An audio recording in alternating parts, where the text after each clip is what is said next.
Hampton Roads has a rich history, and there's no more memorable battle than the one between the Monitor and the Merrimack. The turret of the Monitor is in the middle of preservation and has been in a tank for several years.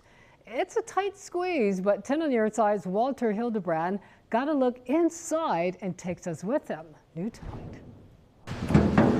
Inside this tank sits a piece of naval history. Monitor story really is a Hampton Roads story. It's a story of technology, it's a story of the Navy, it's a story of shipbuilding. Today, 10 on your side was invited to the Mariners Museum for a special look at the Civil War battleship USS Monitor. The turret sits upside down inside this tank, normally filled with a solution meant to help preserve it. We're draining it to do some visual inspection of the turret. We're shifting around some artifacts, and we're really draining it to clean the electrochemical system that's on the surface of the object.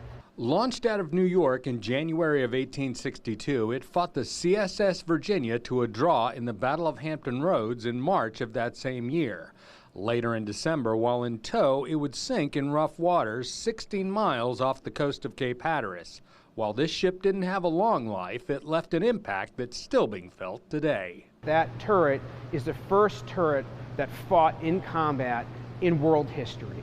Every turret on a ship, from gun battleships all the way through to now with autonomous LiDAR that we see on modern ships, all of that comes from the turret that's sitting in that tank behind me. This is an actual artillery shot from the Battle of Hampton Roads. Will Hoffman is our guide. Through 3D imaging done in 2016, they can tell where every dent and ding came from and from which battle they received it. The hope one day is to flip the turret right side up. Our next big phase of the turret is turning it over so that can set the stage ultimately to finish the object and get it out on display.